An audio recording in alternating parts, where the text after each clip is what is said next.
Good morning. This is Kamera. We're on day number 151. Esther chapter 6 through 10. Yesterday we read where Haman is along with his wife and his friends trying to come up with a plan how they can end Mordecai. They decide they'll build this big sharpenel to impale Mordecai. And the only thing they need is the king's permission to make sure that gets done. That night, the king, restless, can't sleep. So what he does is he starts reading the history of his reign. During this reading, he discovers Mordecai. Mordecai was the one who busted the plans of the eunuchs who wanted to kill the king. And so he's like, how do we repay Mordecai? And so his attendant said, we never repaid him. So king has his attendant go out in a court. Let me know who's there. Haman is there. See, Haman is on his way to the king to get permission to kill Mordecai. Okay. Attendant goes back to the king. Haman is in the inner court. Call Haman. I need to talk to him. Haman comes in. He asks Haman, the king asks Haman, King Xerxes, how should a king honor the man who pleases him?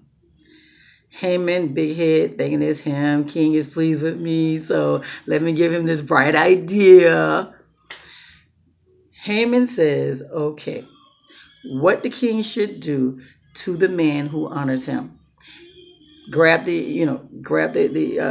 take the king's royal robe, you take the horse that the king has ridden, one of them that has the king's emblem in. And then you go and get the king's most noble man, and you have that person to not only dress this man who the king is pleased with, but he also takes this man around on this horse and just yells, this is how the king honors the man who pleases him. King says, bright idea. I need you to grab my robe, you to grab my horse, and I need you to do that for Mordecai. Woo! Haman did not see that coming. Remember, Haman cannot stand Mordecai. He wants to kill Mordecai. Now he has to go around the entire city and proclaim that the king is pleased with this person. He does it. And so I can just imagine Mordecai sitting on that horse like, he is so fake.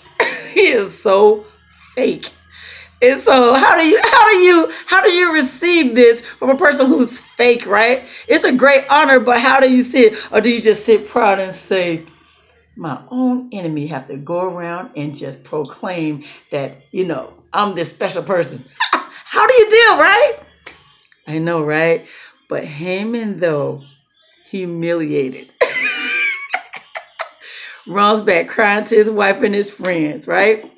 And so they're like, dude, you can't do it now. You can't do it now. You can't kill Mordecai. So while he's in there with his friends, the king's eunuch come in and get him, take him to that second banquet that Queen Esther had planned for King Xerxes and Haman. And so this King Xerxes, you can tell he loves his wife because, during the meal he asked, what is it you want from me, wife?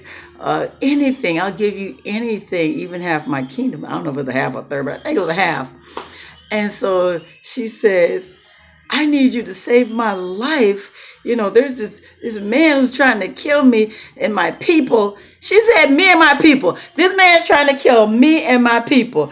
King gets angry. Who's trying to kill you? Okay. She said, me and my people.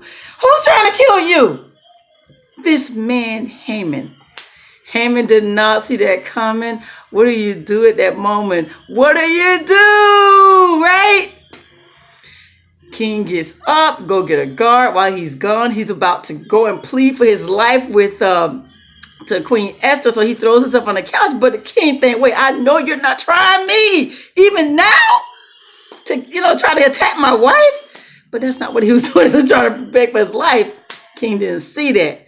So yeah, those guards saw that, grabbed Haman.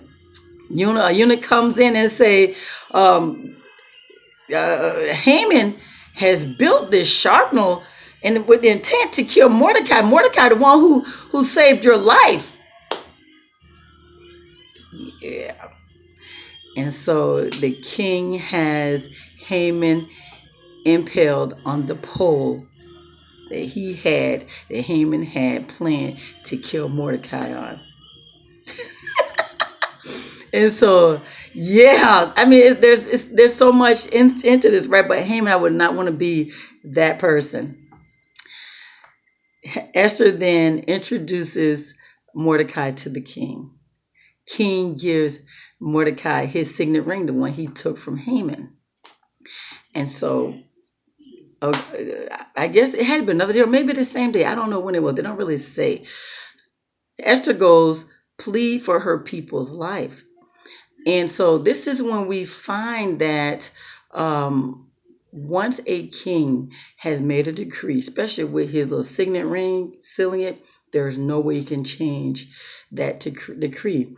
So what they had to do was create another decree, and that was anyone who even tries the Jews has the right to defend themselves.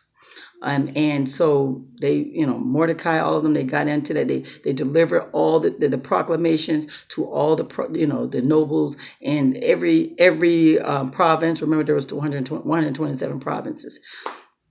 And so, yeah, sent that around. And at every town, when they got their decree that they can defend themselves, there was a great celebration. Another thing I did forget to point out was that everything that Haman owned, the king gave it to Queen Esther. And Queen Esther had Mordecai to manage that. And not only that, Mordecai became famous. He became very famous because of this. And, sometimes I think about, they call it this book Esther. I'm thinking they should have called this book Mordecai, because he's all up in there. And so, yeah, this is what happens. March 7th. So I think they said this happened like in June, July time, where this proclamation went out, where the Jews can defend themselves. Well, anyway, when the March 7th came, anyone who tried the Jews, they had the right to defend themselves. They can kill them. Come to find out, in just the town of Susa alone, 500 people were killed. Oh, those Jews were ferocious with their retaliation. I mean, just to think that there were so many people who really hated the Jews. Remember, the Jews didn't go out to attack them. These were people who came to attack the Jews. This was a right to fight, basically, a right to kill. But the Jews, they killed them. They came at them. They killed them. 500 just Susa alone. And that was on the 7th. So she goes back. Queen Esther goes back to her boo. And he's like, oh, my God. I can just see how he just said, anything, sweetie. What do you want? I mean, it's like he just loved her, right? She said, can we have another day of this? So on the 8th, the people of Susa, they did the same thing. Anybody who came up on them, they killed them. And that day there was 300. Come to find out, though, in all those other provinces, 75,000 people were killed. And this is the thing. The original decree was that they wanted all the Jews killed.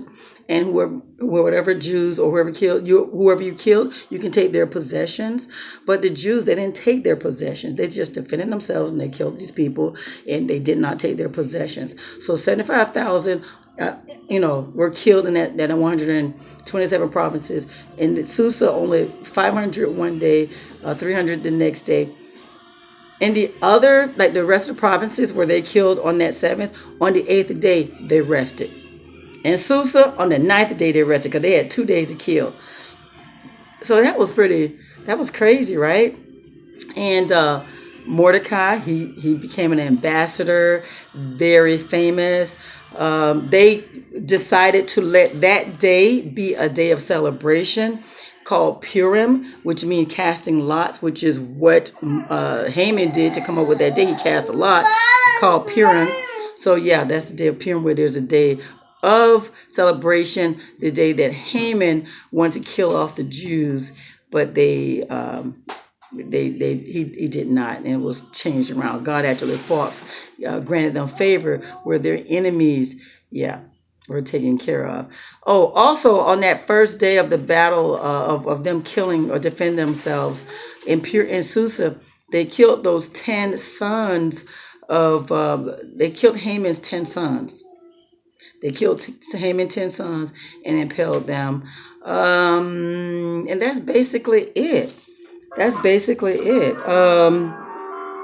There's nothing more to that, but it's a great read. Take your time and read it and see how everything worked out. See how, and you know what? I'm going to be honest with you, and it's hard for people to accept, but God allows certain things to happen for a reason. We know that the Jews are God's chosen people, but this is the thing though. Anybody who serves God is God's chosen people. And God allowed those great destructions to happen when there's disobedience, of Him, when there's evil, and He just allows certain things like that to happen. And so He's not going to just let the children. Think about it. The Jews didn't go out and just kill people. These were people who they were defending themselves against. So it's like they brought it. So clearly their heart was not in the right place, and God allowed them to defeat their enemies. I love it, guys. From the palace all the way down to the smallest person, the enemies were taken care of. So, guys, I hope I covered everything. If not, I just need you to go back and read it for yourself. And that was day number 151, Esther, chapters 6 through 10. You have a God-filled blessed day.